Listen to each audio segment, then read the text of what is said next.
Michelle with 2 L's, and I am here to give you my review, my thoughts on the new Dracula, A Love Tale. Yes, Dracula 2026, starring Caleb Landry Jones and Christopher Waltz. I just want to say right off the bat, last year, 2025, it took until May before I found a movie that I felt entertained and enjoyed. I'm off to a really good start with 2026. You guys know I enjoyed last week. Natalie and I reviewed Send Help with Rachel McAdams. And here we are again, second week, back to back after that. And I found myself really enjoying this new Dracula. Again, Dracula, A Love Tale is what it's called. It is, I believe, a French film. But let's get into this. I really enjoy this. I will say this right off the bat. I think this is a good film. If they're gentlemen, if you guys are listening to this, if you're looking for a film to take your girlfriend, your wife to the movies for Valentine's Day, I think this is a really solid option because I think this movie will appeal to both male and female. It is a gothic horror. It is kind of in the vein of like a Frankenstein, or if you've seen one of the other Dracula versions. So keep that in mind. If you don't like that type stuff, you probably won't like this. But if you do like those, then I definitely recommend this film.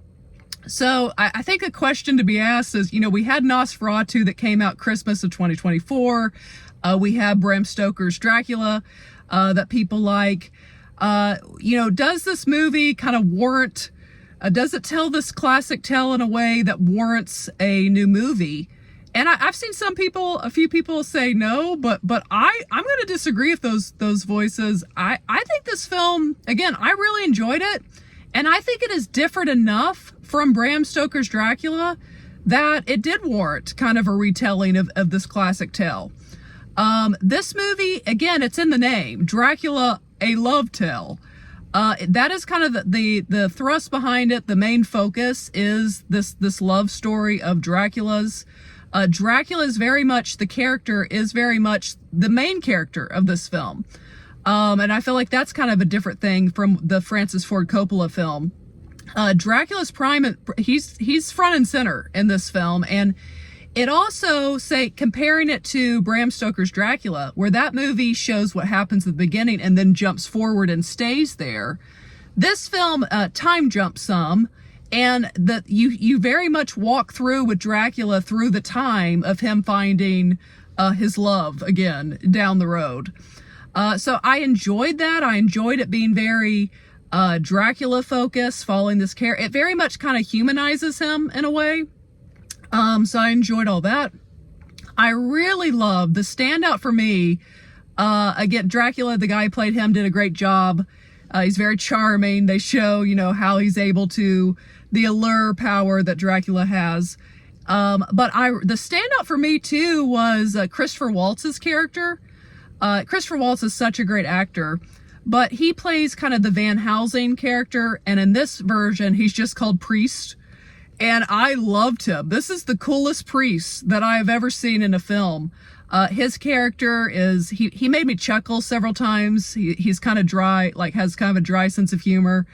But he also, what I loved about this character, so this character is sent from the Vatican. He is hunting this entity that he believes, is a vampire, who is the person infecting other people, giving them bites. And so he's hunting Dracula. And I love this character no matter what is happening.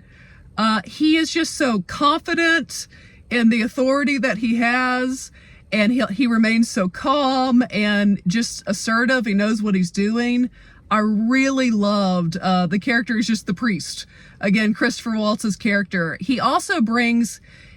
he gives some of the weightier lines in this movie, and because you see that throughout this film that the priest is trying to appeal ultimately to Dracula. But yeah, you guys, if you know the Dracula story, then you kind of know the gist of this movie. But I just feel they did it in a way that was unique, was different than, again, very similar to Bram Stoker's Dracula, because they're keeping that story intact. but they did it in a way, again, going to different time periods and following Dracula much more. It very much was its own thing, and very much is a romance in a way. And I like that the character of Dracula, there's character growth, there's character development. He starts in the beginning, it's kind of more of a lustful, selfish love. And let's just say by the end, I think he finds more of a selfless, sacrificial love. So I really appreciate, this is a movie, I enjoyed it when I walked out of the theater, and the more I've thought about it, some of the themes, some of the comments that the priests make, some of the things that this deals with, I actually really began to enjoy it even more. This is definitely a film that if a friend reached out and was like, hey, you want to go see the new Dracula? I'd be willing to see it again. I really enjoyed this film.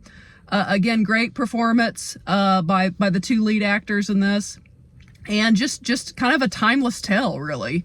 So I had a lot of fun with this one. But let me rate Dracula 2026, again, Dracula, A Love Tale. 5 being the max level of hoots, max level of enjoyment. I'm going to go 4.5 out of 5. I really enjoyed this film. Again, it's one that you can kind of, just like Frankenstein, where it's kind of, there's some really good like there's some layers to kind of the things that it's having you question, and things you can take away from. I think this movie leaves you with something to think about, and has some good themes that I appreciated in the film. So I'm going to go 4.5 out of 5. If you like Gothic horror films, I mean, it is a vampire film, so there are, some scenes.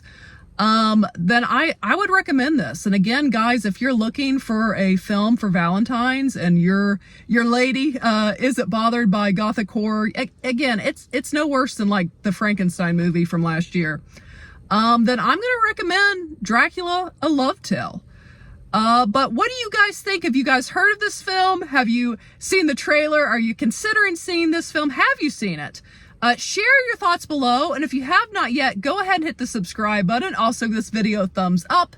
And as always, ladies and gentlemen, remember to be a force of light. All right, bye, guys.